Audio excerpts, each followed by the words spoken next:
Monsieur, merci d'être au rendez-vous de votre magazine de prédilection Synopsis et magazine de votre rédaction. Synopsis de ces jours reçoit Prince Mouika Tamboua. Il est défenseur personnel du chef de l'État Félix-Antoine Tshisekedi Tshilombo et puis analyste politique. Avec lui, nous allons donc aborder l'actualité politique en République démocratique du Congo. Comme vous le savez, l'actualité reste essentiellement dominée pour ce temps par les différentes manifestations constatées ça et là pour contester contre l'agression dont fait face la République démocratique du Congo par le Rwanda. D'abord, nous allons analyser cette question avec Prince Mouika Tamboua. Vous êtes bienvenue sur Synopsis. Merci, monsieur Kabia. D'entre DG, comment analysez-vous les différentes manifestations constatées ça et là concernant la crise sécuritaire à l'est de la République démocratique du Congo? Je crois qu'il était temps que ça puisse avoir lieu, parce que depuis longtemps, on nous avait paralysés, on empêchait aux Congolais d'avoir un leadership clair, un leadership clairvoyant, et qui puisse donner les tons pour que les choses puissent changer dans ce pays. Aujourd'hui, nous avons Félix-Antoine Tshisekedi Tshilombo à la tête de la nation, et qui est en complicité, alors une complicité totale et naturelle avec son peuple. Voilà qu'il donne le ton et que les choses sont en train de changer. Mais dans ce genre de manifestation, vous savez, nous avons des gens qui sont de l'intérieur en train de chercher à empêcher que les choses puissent avancer. Vous avez les gens le ministre de l'Intérieur, Peter Kazadi, oui, qui va chercher à amener une cassure. Il a amené, il a essayé de décourager un peu cet élan de nationalisme qui prenait vraiment son envol, cet élan de changement, cet élan comment ça? À travers les différentes décisions prises ou comment? La façon dont il est intervenu, et ça c'était pas digne d'un officiel, oui. Parce que aujourd'hui, vous savez que le pouvoir de Félix, c'est le peuple qui lui a donné ça. C'est pas un pouvoir qu'il est allé chercher derrière les États-Unis ou bien, je sais pas, les ambassades occidentales. Il a eu son pouvoir auprès du peuple et c'était du 50-50. En retour, lui devait aussi écouter la voix du peuple pour sortir le peuple de ce marasme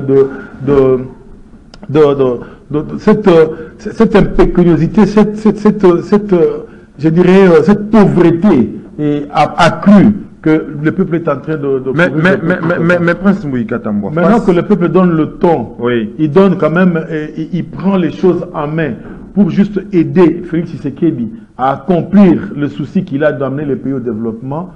Nous voyons les soi-disant lieutenants de Tshisekedi qui viennent décourager cet élan, empêcher que le peuple puisse vraiment prendre les choses au main. C'est pas seulement manifester, mais c'est la prise en charge de la nation par le peuple, comme on disait toujours que le peuple doit se prendre en charge. Une prise de conscience, voilà. Politique. Alors lui, il intervient juste pour casser cet élan, c'est vraiment regrettable et ça ne valait pas la peine. En tout cas, il paiera pour ça. Mais Prince Mouika Tamboua, face à l'urgence qu'impose l'intervention de Kinshasa pour sauver des vies des populations, surtout de l'Est de la République démocratique du Congo, apparemment, Félix-Antoine Tshisekedi Tshilombo n'a encore pipé mot, alors qu'il promettait, il y a paix sur les ondes des Top Congo, de déployer son artillerie en cas d'une moindre escarmouche.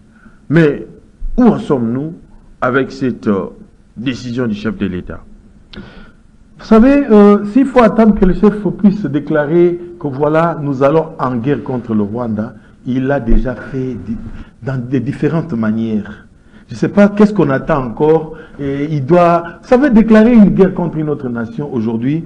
Quand vous déclarez une guerre, sachez carrément que ça doit être une guerre conventionnelle. Et dans la guerre conventionnelle, nous voyons les impérialistes derrière Kagame. Donc, il ne va pas tenir. La bonne guerre aujourd'hui, pour bien vraiment aller dans la règle de l'art, on fait la guerre dans l'indiscrétion comme on le fait. Donc vous envoyez les terroristes à gauche, à droite, ils font la guerre, mais ce n'est pas déclaré.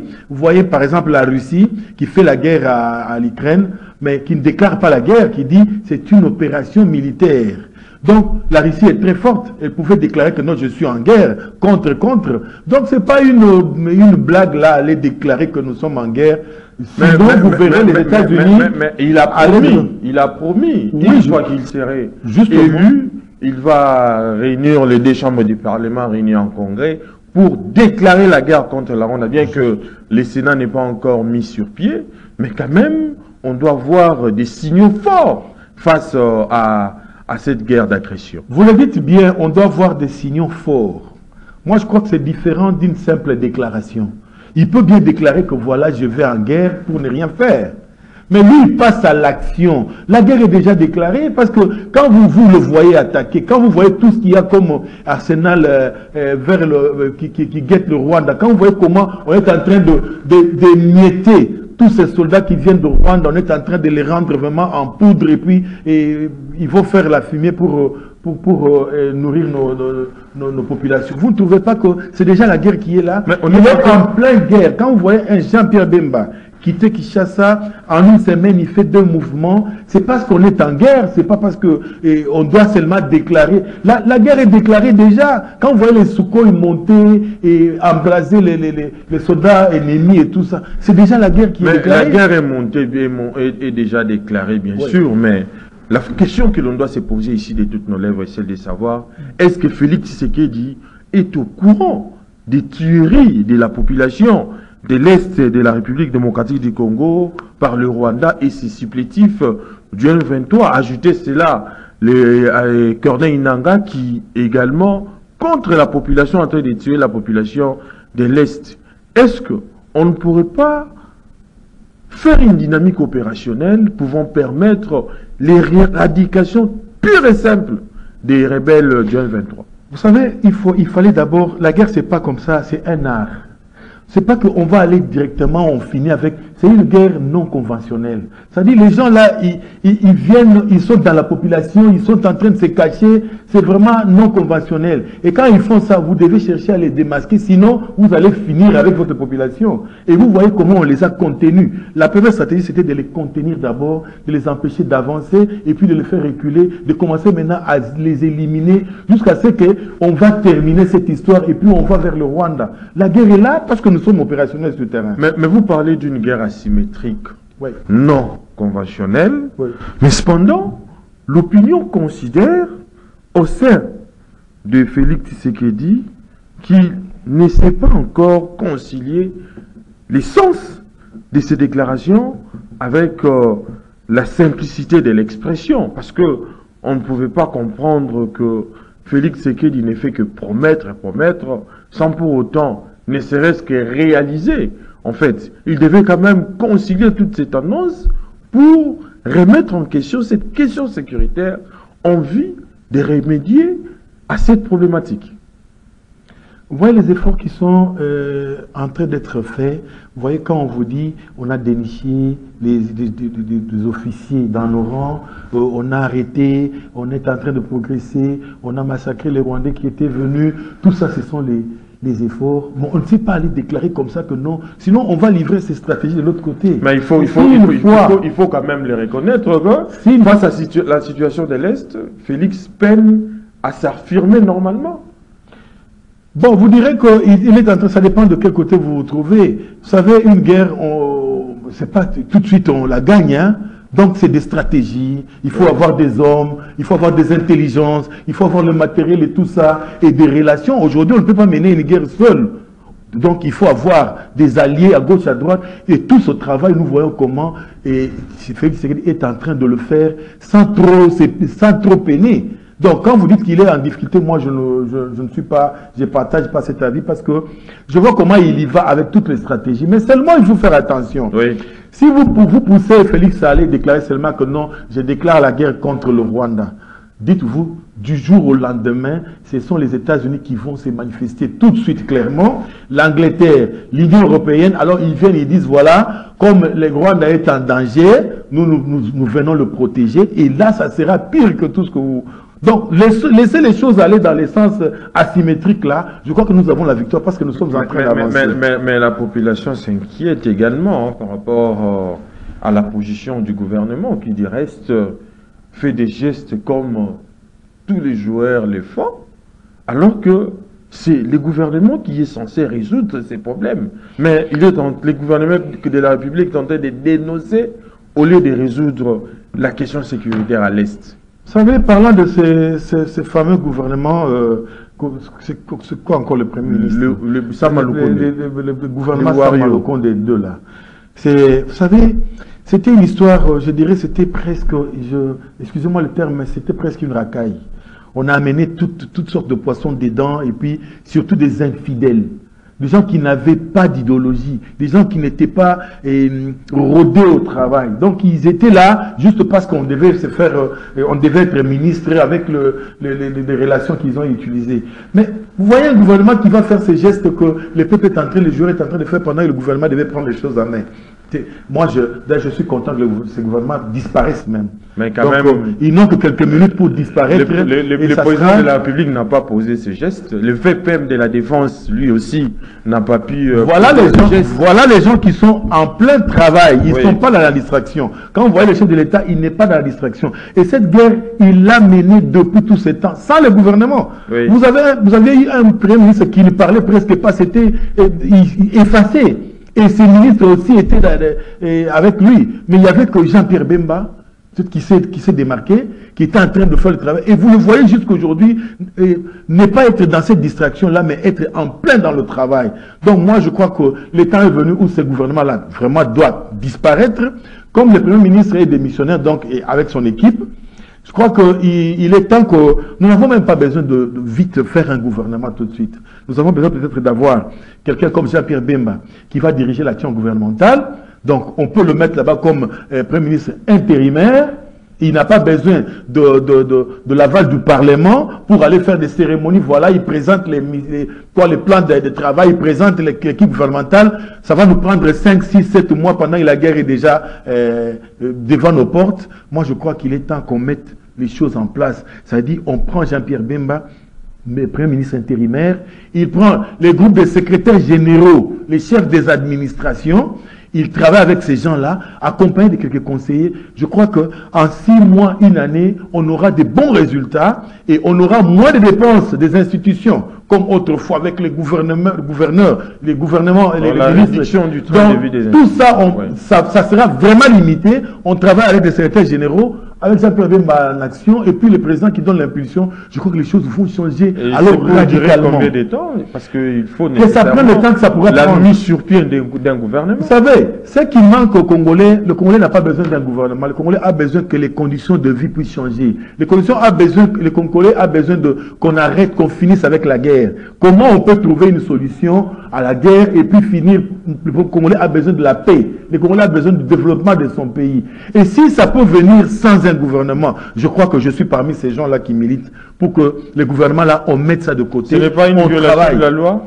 Quelle loi? La Constitution de la République. Mais attendez, vous voulez parler de quelle Constitution? Ça, c'est un acte de belligérant.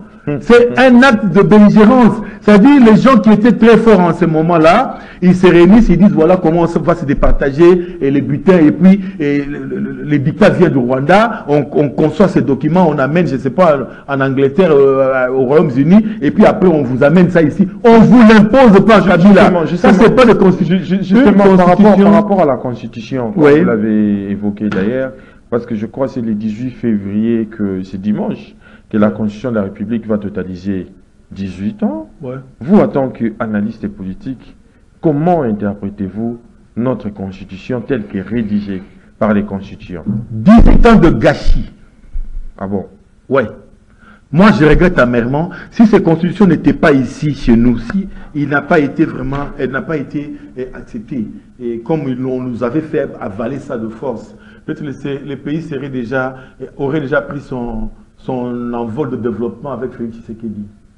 C'est cette constitution-là qui a empêché à Tshisekedi de ne pas travailler comme il l'attendait. La vision que le Félix Tshisekedi a pour ce pays, la vision que Jean-Pierre Bemba a pour cette armée, pour la libération de notre pays. Mais c'est la constitution mais sans la constitution, vous ne voyez pas qu'on va assister à une république des jungle? Non, monsieur, vous savez, la Constitution, il faut qu'elle soit, qu'elle réponde aux normes, qu'elle réponde aux besoins de la nation. Oui. La Constitution doit être là un instrument pour le développement de la nation. Et non une Constitution qui a des us et coutumes qui viennent d'ailleurs. On vous impose des calculs que vous n'avez pas. On va vous faire éclater votre pays qui était vraiment... On avait ces fibres patriotiques, on avait ça avant quand on avait 12 provinces, je ne sais pas, et tout ça. C'est parti avec... Mais vous ne voyez pas que ce sont ces pénibles réalités qui font dire aux gens que les démocraties africaines sont des caricatures? Non, on nous impose une science que nous n'avons pas. Vous savez, dans nos coutumes, dans nos racines, on n'a pas cette histoire de démocratie. Nous ne venons pas, nos pouvoirs depuis les aïeux, on n'a pas été gouverné par des démocraties, mais il y avait la paix partout, il y avait la nourriture. Mais parce qu'on nous a imposé cette démocratie-là, la façon de voir, même la religion, on nous a amené ça et puis on nous a vraiment coupé de notre racine. La religion à l'occidental, en fait. Voilà. Donc nous, on nous a enlevé juste notre authenticité. Oui. Nous n'avons plus d'identité. Et nous courons maintenant derrière ces gens qui nous amènent ces fables et fontaines des idéologies. Voilà, c'est ça la démocratie. Cette démocratie, qu'est-ce qu'elle a de bien, cette constitution? Qu'est-ce qu'elle a de bien pour la nation? Une constitution doit répondre aux besoins du peuple. Oui. Il doit répondre au développement de la nation. Mais vous voyez une constitution qui empêche la nation de se développer. Donc on devait arrêter. C'est comme ça des 18 ans de gâchis avec cette constitution. Et moi je n'appelle pas ça constitution. Pour moi en tout cas on met ça de côté. Oui. C'est un acte de belligérants, des hommes forts d'autrefois. Et qu'on fasse peut-être venir des idées et les génies créateurs de l'homme congolais pour créer, je ne sais pas, l'acte fondamental, quelque chose comme ça. Mais là, la Constitution, là, moi, j'en appelle d'ailleurs au chef de l'État. C'est le moment de faire un référendum, n'est-ce pas? La consultation populaire, en fait. On fait ça, on consulte la population pour mettre cette histoire de constitution de côté. Mais vous ne voyez pas que pour assurer aujourd'hui... Et si on passe par cette étape-là, oui, et qu'on déclasse cette constitution-là, vous verrez combien le pays va décoller, avec quelle vitesse, quand nous voyons la détermination, la volonté que les chefs de l'État a, quand nous voyons les gens comme Jean-Pierre Bemba, la façon dont on est décidé pour changer les choses. Je crois que si on fait sauter seulement cette histoire de constitution, les choses vont marcher, les chefs de l'État aura le pouvoir nécessaire pour alors... Vous voulez qu'un chef attende, le pays est menacé, pour qu'il fasse la guerre, il doit passer par le Parlement, en chambre réunie, machin. Non, mais attendez, c'est pour tuer carrément le pays. Ça s'est fait dans des pays avec démocratie. Donc, partout en France, aux États-Unis. En France, quand ils ont fait la guerre, le temps d'Hitler et tout ça, c'était pas la Constitution. On vous attaque, vous devez attendre que les gens se réunissent là-bas pour raisonner dans une semaine, pour voir qu'est-ce qu'il faut faire. Pour assurer aujourd'hui une meilleure adéquation de certaines vertus constitutionnelles, vous ne voyez pas qu'il faut procéder carrément à la révisitation de cette constitution au lieu de procéder à son rejet pur et simple? Moi, je crois qu'on doit la rejeter alors en totalité. Mais alors que Félix Tshisekedi a déjà fait il a entamé déjà son deuxième mandat, parce qu'au sein de cette constitution, il y a des articles verrouillés qui nécessite à ce qu'on ne puisse pas le toucher, mais vous permettez quand même qu'on puisse rejeter cela pour que Félix puisse continuer à régner ou comment? Vous savez qui a verrouillé la Constitution? Et les gens qui ont verrouillé ça, cette intelligence-là, avec quelle mais comme les mandats du chef de l'État quand même, un chef de l'État a des mandats, et un seul mandat renouvelable et une seule fois. En fait, c'est ça. On se limite là. Mais c'est ce qui constitue également les articles verrouillés. Mais lorsque vous recommandez à ce que la Constitution soit carrément rejetée, ça c'est de donner du béquille à Félix Antoine Tshisekedi Tshilombo, de briller encore lorsqu'il va finir son mandat. Félix Tshisekedi n'a pas besoin de mettre la Constitution de côté pour continuer à diriger ce pays. Félix Tshisekedi est au pouvoir, c'est une mission que Dieu lui a donnée. Ce n'est pas la Constitution. Et quand Dieu en aura fini avec lui, il va susciter un autre, peut-être Jean-Pierre Bemba, peut-être vous, peut-être moi. Félix n'a pas un mandat constitutionnel. Il a une mission divine dans ce pays. Ça, nous devons nous mettre d'accord. Vous savez, la Constitution, ce sont les hommes qui l'ont rédigée, n'est-ce pas? Oui. Mais alors, le mandat, le pouvoir de Tshisekedi, c'est Dieu qui lui a tenu. C'est deux choses différentes. C'est Dieu, mais il y a des lois. Les hommes là qui avaient... Il y a des lois qu'on doit respecter, comme la Constitution. Les hommes qui avaient certains intérêts, oui. Alors ils ont jugé de faire les 5 ans. Mais les 5 ans, Kabila n'a pas fait les 5 ans. Sinon, les Roxy Mouki ne seraient pas partis. Sinon, on n'aurait pas eu tous ces morts. S'il avait respecté la Constitution qui nous a fait avaler Gobé obligé d'accepter ici. S'il avait respecté cette Constitution, on n'en serait pas là. Et Tshisekedi ne serait pas au pouvoir, il serait déjà au pouvoir avant. C'est-à-dire qu'il n'est pas venu par la Constitution, il est venu par la main de Dieu, par le pouvoir divin. Donc, il est là, il termine sa mission, et puis... Mais la Constitution d'abord... La mission constitutionnelle, bien évidemment. Qu'est-ce que vous avez de bien dans ces pays que la Constitution vous a amené? La guerre, c'est la Constitution qui nous a amené cette guerre. Si elle est amplifiée, si on a été infiltré, si aujourd'hui on est en train de faire ça, s'il y a un fleuve de sang dans ces pays, c'est à cause de ce genre d'histoire, constitution et la bande de Rwandais qui nous ont dirigés pendant 18 ans. C'est noir sur blanc. Donc toute cette histoire de démocratie nous a amené que la mort, fleuve de sang, bain de sang, nos mamans qui sont en train d'être coupées en morceaux, nos frères, et la guerre qui n'arrête, qui ne s'arrête pas. Mais on a chassé Mobutu. Oh, d'heureuse mémoire. On a chassé Mobutu. Il devait partir parce qu'on devait démocratiser. On est sauveur. On vient sauver la nation. Mais ces saluts de la nation, plus de combien? Je ne sais pas, 12 millions, 15 millions de morts. Un fleuve de sang, un génocide dans ces pays à cause de la démocratie, à cause de la Constitution. Aujourd'hui, on avoisine 20 millions de morts. À cause de la démocratie. Et partout où la démocratie passe, elle laisse les sangs, elle laisse le fleuve de sang couler. Et ces gens qui vous imposent cette logique qu'on appelle démocratie, ils ne le sont pas. Parce qu'ils sont derrière le Rwanda en train de tuer notre peuple. Ce sont les mêmes, les tenants de ce système. Les gens qui ont conçu cette démocratie, les gens qui ont conçu cette constitution, qui sont en train de nous tuer à cause de nos richesses, qui sont en train de faire couler le fleuve de sang. Est-ce qu'il faut accepter leur théorie? Pendant que cette théorie-là est en train de vous faire reculer, de créer un génocide dans votre pays, vous devez seulement avaler la théorie, elle est bonne, elle est bonne. Mais non, nous avons des génies congolais. Est-ce qu'on ne peut pas faire appel à ces intelligences congolaises pour voir un peu quel est le système qui peut nous amener au développement? Quel est le système qui peut protéger ces pays? Quel est le système qui peut nous amener la paix, alors une paix, une vraie? Quel est le système qui peut nous amener à la totale indépendance? Parce qu'on n'a jamais obtenu cette indépendance. On n'a jamais été indépendant. On est toujours sous la coupe de ces impérialistes. Alors, quel genre de système nous pouvons mettre qui puisse s'adapter à notre sol, à notre peuple, à nos mentalités, à nos us et coutumes, pour que demain après demain, que le Congolais puisse sourire, que le Congolais puisse se retrouver, qu'il y ait la paix et que nous puissions profiter de nos richesses. Ce n'est pas la démocratie.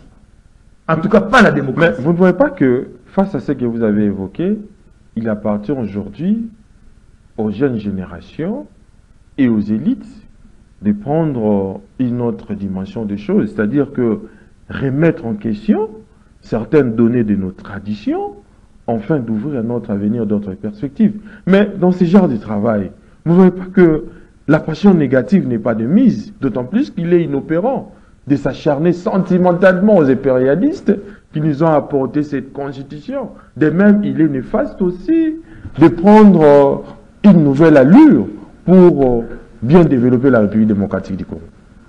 Une science qui vous amène la mort, je crois que, à moins que vous ne soyez pas intègre, vous n'ayez pas une tête pour réfléchir, raisonner. Et arrêter cette science et changer de science. C'est simple. La démocratie, depuis qu'elle est venue, moi, je ne vais jamais militer pour... Même si tu sais qu'il est passé au pouvoir par la démocratie et que moi, je le soutiens. Je ne le soutiens pas par le fait de la démocratie. Je le soutiens parce que c'est la main de Dieu qui est sur lui. Et que je vois le plan de Dieu s'exercer, s'exécuter sur lui. Et c'est par là que moi, je me dis, j'adhère à la vision. Mais pas par la démocratie. La démocratie a mis ce pays en moule C'est un fleuve de sang. Ces génocides-là, sans la démocratie, n'allaient pas venir. Nous avions un système ici. Je ne suis pas des gens des dictateurs. Mais nous avions le système dictatorial ici, mais qui a arrêté ces fleuves de sang, qui devaient venir depuis. Les plans là, c'est depuis Lumumba a dit ça, les plans contre la nation, c'était depuis. Mais il y avait un système ici qui a bloqué net. Et ils n'ont rien fait. Il n'y avait pas de génocide. Il n'y avait pas tout ce que nous vivons aujourd'hui. Les systèmes avec le maréchal Mobutu, de reste-mémoire. Et aujourd'hui, pourquoi nous ne pouvons pas mettre un système autoritaire? Un système qui puisse redresser les choses. Parce que toutes les mentalités ici sont bafouées. Notre identité n'est plus démise. On est errant comme ça. Notre racine principale est partie. Un système... L'éducation à la télé. Ça... Un système autoritaire, c'est vraiment un système dictatorial que nous ne pouvons pas entamer, d'autant plus qu'on a prôné déjà la démocratie, parce que c'est la République démocratique du Congo. L'autorité et la dictature, à cela. L'autorité, c'est différent de la dictature. C'est pas la même chose. C'est deux mots différents. L'autorité, c'est autre chose. Vous savez, quand on vous dit les traîtres, il faut vraiment lever ces moratoires, et puis il faut les pendre et tout ça, vous dites que c'est la dictature, c'est l'autorité. C'est tout le monde qui est en train de pernicher, il n'y a pas l'autorité de l'État. On ne sent pas l'État. Mais vous voulez quelle autorité? Vous voulez que vous sentiez l'État comment? Quand vous déviez le chef de l'État de tout le pouvoir, et que le chef n'est même pas capable de dire un mot à un bourgmestre, ou à un, je ne sais pas, un gouverneur qui fait n'importe quelle folie, lui ne peut pas arrêter ça. Il ne peut pas le limoger. Un chef de l'État limité alors, il ne sait même pas bouger. Là, vous faites allusion à quel chef de l'État? Félix? Mais je parle de votre constitution qui empêche au chef de l'État même de sanctionner un gouverneur. Vous ne le savez pas? C'est ça votre constitution. Voilà, c'est ça votre constitution. Un chef de l'État. Et demain, vous allez réclamer les résultats. Mais ce sont des systèmes qu'on a établis. C'est auprès de... qu'un gouverneur doit être destitué par l'Assemblée provinciale. Voilà. Mais point pas. Quand il fait des bêtises là-bas, c'est le chef d'État qui doit répondre. Demain, après-demain, on dira, les mandats de Tshisekedi, il n'a rien fait. Salité ça partout, et bafou les a partout, et qui chasse les obongatés, moque les obongatés. Vous demandez les comptes au chef de l'État pendant qu'il n'y est pour rien. Mais il faut demander les comptes aux députés provinciaux, en fait. Ah, voilà. Maintenant, l'éducation culturelle, l'éducation politique que nous avons, est-ce que les gens peuvent comprendre que ce n'est pas au chef de l'État qu'il faut demander les comptes? Parce que d'abord, il n'est pas le chef de l'action gouvernementale. Il y a un premier ministre. N'est-ce pas? Oui. Mais tout ce qu'on demande ici, Tshisekedi a échoué. Tshisekedi a fait ceci.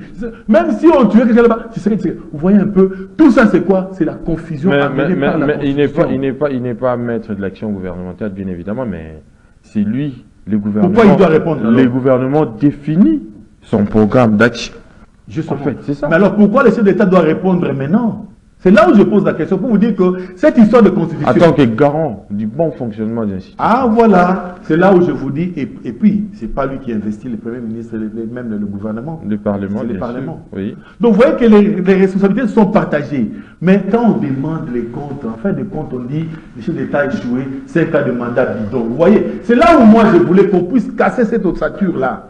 Qu'on puisse casser toutes ces bêtises-là amenées par... C'est la confusion du genre que la Bible nous a apportée. Excusez-moi, peut-être je vais arrêter les sensibilités. Ah bon? Mais oui, mais c'est ça aussi, la Bible nous a amené autant de confusion et les gens sont à gauche, à droite, mais ils semblent dire la même chose pour ne pas dire la même chose, pour se combattre, pour se faire repousser, mais tous ils tirent la doctrine de la Bible. C'est la même chose avec la Constitution. Mais la Bible est comprise par la révélation. Quand vous n'êtes pas révélé, vous ne pouvez pas comprendre la Bible. Ah voilà, c'est justement aussi les gens de Kabila, de FCC disaient la même chose parce qu'ils avaient la révélation de la Constitution. Les initiés en fait. Justement, maintenant les gens, je peux citer les gens, les maîtres Beauchamp, tout ce que vous voulez là, ils avaient la constitution à leur manière, la même constitution.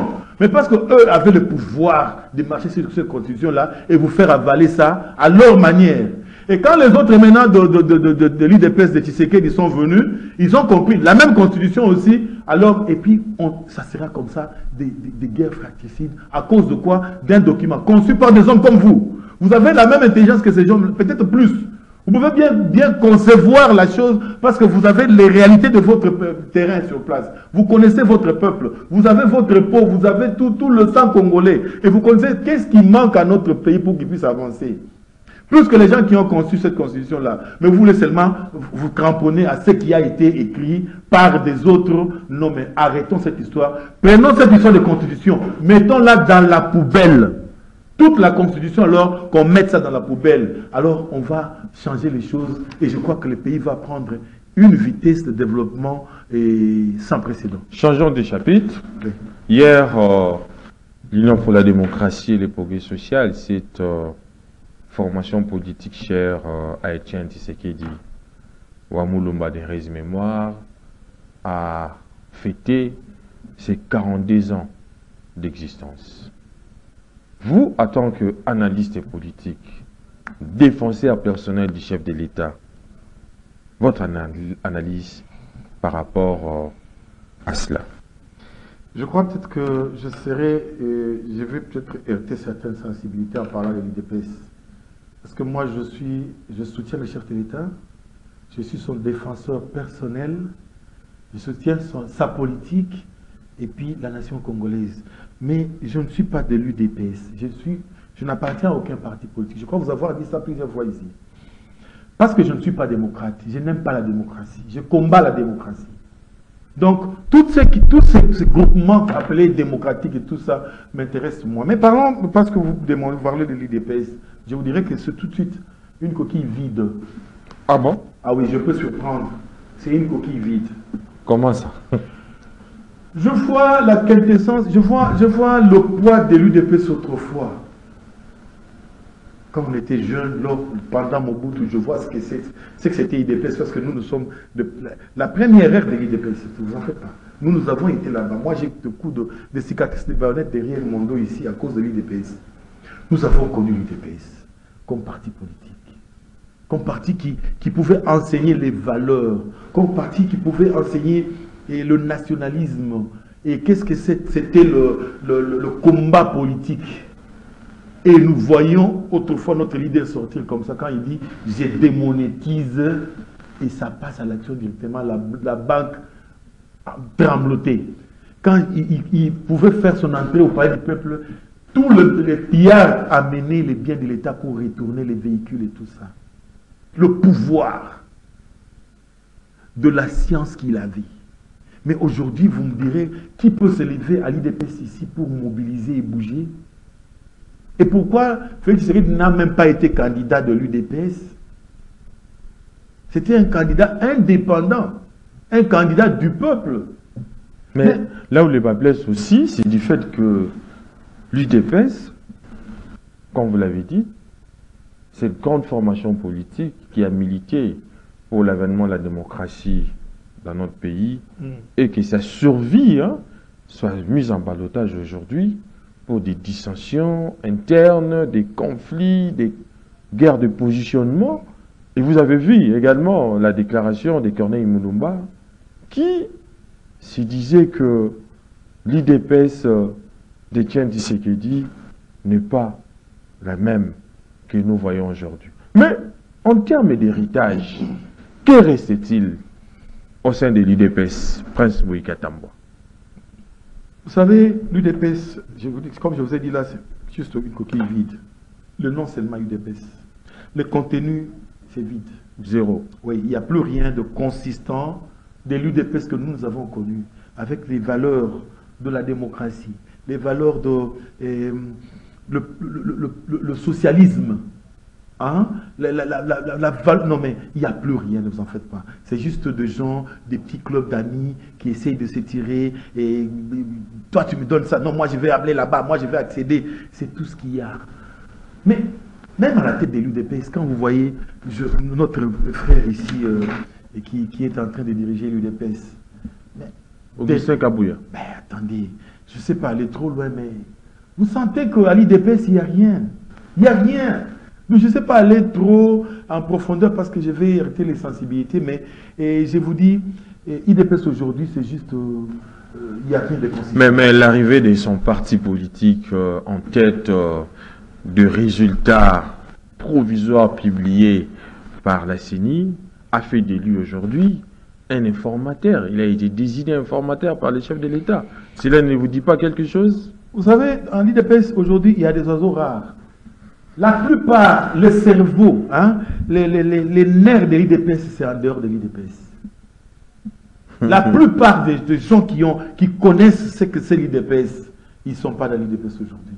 Ce n'est pas, par exemple, notre cas. Vous voyez? Donc, il y a des cerveaux qui ont compris, qui ont été dans l'UDPS, qui ont été formés, mais aujourd'hui qui sont à gauche, à droite, ailleurs. À l'UDPS, oui, il y a aussi des gens. Il y en a aussi qui sont restés un peu. Et bon, aujourd'hui, Kabouya soit nommé comme informateur, ce n'est pas une mauvaise chose en soi. C'est quelqu'un qui maîtrise un peu ce qu'il fait et il parle pas trop et il a un peu la maîtrise. Peut-être qu'il pourra réussir. Mais vous ne trouvez pas que c'est aussi un élément important pour soutenir, je dirais même, l'absence de la notion d'un corps au sein de l'Union pour la démocratie et les progrès. Vous savez, Kabouya, c'est une intelligence, n'est-ce pas, parce qu'il faut parler de lui qui est à la tête de l'UDPS. Oui. Et il a aussi les efforts qu'il est en train de mener, nous voyons à gauche, à droite, mais il devait se faire entourer de gens qui puissent amener l'action. Comme qui, par exemple? Lui, il est plus dans l'idéologie, il est plus dans le calcul et tout ça, mais des gens qui peuvent haranguer la foule, des gens qui peuvent bouger la masse. Vous voyez? C'est ça, il dépasse. Donc, il y a un courant des concepteurs, des gens des idéologues et tout ça. Il y a aussi un courant des gens, des réformateurs qui viennent avec le courant de bouger les choses. Il dépasse, viva. Mais il dépasse ne vit plus. Cette vivacité-là, cette vibration-là. Non, il faut qu'il trouve des gens qui puissent l'accompagner. Vous savez, les gens de manifestation qu'on a connus les 2 jours ici. Si à l'IDPS, il y avait ces courants-là de bouger les choses. Hein? Mais messieurs les journalistes, KBA, je te dirais qu'ils seraient dans toutes les ambassades. L'IDPS que nous avons connu avec Étienne, ils seraient dans toutes les ambassades et ils n'allaient pas baisser garde. Ils allaient continuer et vous allez voir les choses changer. Aujourd'hui, l'IDPS devait prendre même la place et de l'opposition et du pouvoir. Parce qu'on disait, nous, en notre temps, l'IDPS au pouvoir, il n'y aura plus de l'opposition. Et c'est vrai. Mais c'est le peuple maintenant, l'IDPS là, qui devait faire changer les choses. Vous êtes aux commandes, ils viennent comme ils avaient commencé. Vous voyez, les débuts du mandat de Tshisekedi autrefois, c'était comment? C'était les gens de l'IDPS qui pouvaient faire tomber un ministre. Qui pouvaient dire que non, nous ne voulons plus de ces ministres-là. C'est ça l'IDPS, la vie là, l'IDPS, ça n'existe plus. On est resté dans les calculs de recherche de postes et tout. C'est là où j'ai dit, vraiment, coquille vide, que les gens me supporter. S'il faut également vous paraphraser, oui. Prince Mbui Katambwa, vous ne voyez pas que les hommes autour du président de la République, Félix Antoine Tshisekedi Tshilombo, devaient travailler aussi de manière à brandir des preuves à la hauteur des attentes du président de la République, Félix Antoine Tshisekedi Tshilombo, d'autant plus que la population note dans les rangs des hommes du pouvoir un nombre considérable de faiblards dont la seule motivation est de diriger, mais sans les atouts nécessaires. Mais contrairement à Augustin Kabouya, un homme qui n'a pas des égaux au sein de l'opposition et de la majorité, vous ne voyez pas que le fait de jeter son dévolu pour le chef de l'État, pour lui, lorsqu'il a choisi Kabouya, vous ne voyez pas que c'est un homme qui pouvait aussi concilier toutes les tendances dans le rôle de l'identification de la majorité. Vous savez, pour en arriver d'abord à la majorité, moi je voulais épeler une chose très importante ici avec l'IDPS. Vous savez, les chefs de l'État, dans l'IDPS, il y avait une division juste quand Félix Tshisekedi devait prendre la commande. Il y avait des gens qui n'étaient pas d'accord et puis il y a eu une scission. Oui. Mais scission-là, vous savez qu'ils sont restés comme ça des conservateurs pendant que les temps avaient changé et qu'il fallait évoluer avec les temps. Ça veut dire prendre des stratégies y afférentes. Hein? Alors, la plupart sont restés de côté. Maintenant, il a évolué. Il n'avait pas de gens qui pouvaient l'entourer pour faire l'affaire. C'est comme ça qu'il va faire confiance à ses amis, à ses ceci, c'est là, ses copains. Et fin de compte, ils viennent chier dans l'action. Ils viennent piller, ils viennent l'empêcher même de travailler. Là, la plupart... Non, je parle de gens qui ont entouré le chef de l'État. Oui. La plupart conseillers, machin. Parce qu'ils n'avaient pas des gens dignes. L'UDPS lui avait rejeté. Il ne voulait plus parce qu'ils sont restés conservateurs. Pendant que lui, il voulait progresser avec l'UDPS, c'est-à-dire s'adapter au courant de l'air. Maintenant, quand il est allé s'adapter, on dit voilà, il est de mèche avec Kabila, et puis il y a eu cette séparation. Maintenant, pour se faire entrer quand il a eu le pouvoir, au lieu que l'UDPS puisse prendre ce pouvoir-là comme étant le sien et puis s'organiser en conséquence, non. Ils sont restés jetés là-bas de l'autre côté. Et les amis qui sont venus de l'Europe et tout ça, ils ont vraiment empêché les chefs de travailler. Mais aujourd'hui, au moins, le chef est en mesure de prendre les intelligences. Comme par exemple avec Jean-Pierre Bemba. C'est le cas patent parce que moi, je passais souvent sur vos chaînes ici, crier à tout moment, Elombe Ozawapi, Igwe, Olaliwapi, Lamuka Yaka au travail dans les Kona, Igwe Lamuka parce que Yokarando Sengeli. Et aujourd'hui, vous me donnez raison. Igwe est venu, mais il n'est pas de l'UDPS. Mais voilà le travail qu'il fait. Mieux même que... Igwe va à l'Est là-bas, il fait semblant de dire que non, la MONUSCO est avec nous. Et il revient à Kin. 48 heures, c'était beaucoup, il rentre encore là-bas. Il va attraper la MONUSCO, la mettre dans le sac. Et pour dire finalement, voilà, non, comme ils sont avec nous, mais désormais, ne vous en faites pas. On va donc, à côté de la carte, il leur a rentré dedans. Aujourd'hui, partout il y a la MONUSCO, partout il y a le QG de la MONUSCO, les Congolais doivent être là. Autrefois, ce n'était pas ça. Ils ont fait des complots comme ça contre la nation parce qu'ils étaient seuls. Ils avaient leur action seuls, mais aujourd'hui, ils sont contrôlés. Et par l'intelligence de Igwe. Vous voyez des gens qui viennent, qui donnent leur vie comme ça, et qui prennent même des vélos, des motos pour aller trouver une solution pour la nation. Mais ils sont rares dans l'IDPS. Ils sont rares. Et Augustin Kabouya, moi je crois que c'est le moment même de faire ses preuves, comme il a la confiance du chef, c'est le moment de se démarquer en tout cas, de faire la différence et puis il rentrera dans la... Mais Prince Mbouika Tamboa, selon certaines indiscrétions, les choix portés par Félix Antoine Tshisekedi Tshilombo sur Augustin Kabouya témoignent la complaisance dans les camps du régime, mais également un manque d'hommes de confiance en fait. Parce que les analystes politiques révèlent que le chef de l'État, Félix Antoine Tshisekedi Tshilombo, pourrait pas assez d'hommes ou il n'a pas assez d'hommes sur qui il peut donner confiance. Voilà pourquoi la présence d'Augustin Kabouya s'explique pour être aujourd'hui désigné comme informateur. Qu'en dites-vous? Je crois que peut-être bon, il se trouve au bon moment, au bel endroit, au bon moment peut-être. Si à défaut de trouver mieux, il n'a que Kabouya, il devait se faire avec Kabouya, n'est-ce pas? Oui. Mais moi je crois que la tâche n'est pas aussi aisée, n'est pas aussi facile avec Kabouya. La tâche ne lui est pas facile et ce n'est pas à ça. Bon, je dirais tout de suite que je ne le vois pas, mais il peut, c'est un homme, il peut se débrouiller. Hein? C'est parce qu'il est l'homme de confiance du chef. Mais s'il en avait deux, trois, vous croyez qu'à l'IDPS, il n'y a pas des intelligences qui peuvent prendre cette tâche et puis résoudre tout de suite? Il y en a. Oui. Mais seulement c'est question aussi de confiance. Parce qu'il a fait confiance aux caméras et consorts et tout ça. Aujourd'hui, il a payé le prix. Alors il doit continuer, doit-il continuer? Pourtant il vous a promis que ça ne sera plus la même chose, il va changer les choses, il a pris connaissance de ses erreurs, il va changer. C'est comme ça qu'il s'est dit, bon, je me rabats sur ma petite confiance ici de Kabouya, s'il peut quand même se débrouiller, on va l'aider. Alors que tout celui qui a la volonté d'aider le chef de l'État puisse commencer par aider Kabouya, qu'il puisse réussir. Prince Mbouika Tamboa, nous sommes arrivés pratiquement à la fin de cette émission, votre mot pour clôturer. Je dirais que nous sommes à l'ère, nous sommes dans un état exceptionnel. Oui. Le moment ici est tellement exceptionnel et que tout doit être exceptionnel. C'est-à-dire, dans un état exceptionnel, on n'a pas besoin de constitution, on n'a pas besoin de logique cartésienne tracée d'avance par les Occidentaux, les impérialistes. On a besoin de réalité du terrain. On a besoin des hommes de terrain.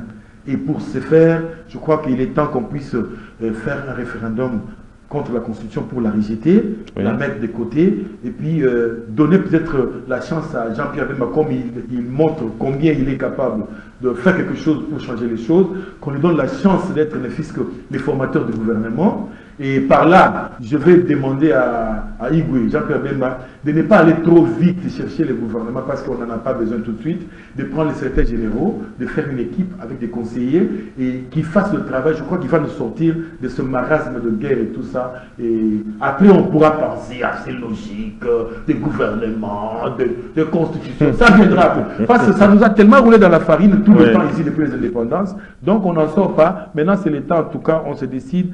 Le moment exceptionnel, les choses exceptionnelles, état exceptionnel, et puis on avance. Très bien. C'est par ces credos de M. Prince Mbuyi Katambwa que nous mettons un terme à votre mission de prédilection Synopsis. Je vous rappelle que nous avions réussi pour vous Prince Mbuyi Katambwa. Il est défenseur personnel du chef de l'État et puis analyste politique. Avec lui, nous avions scruté en grand trait l'actualité politique en République démocratique du Congo. On se retrouve le vendredi prochain avec un autre invité, mais d'ici là, portez-vous bien et bonne suite des programmes sur Canal Congo Télévision.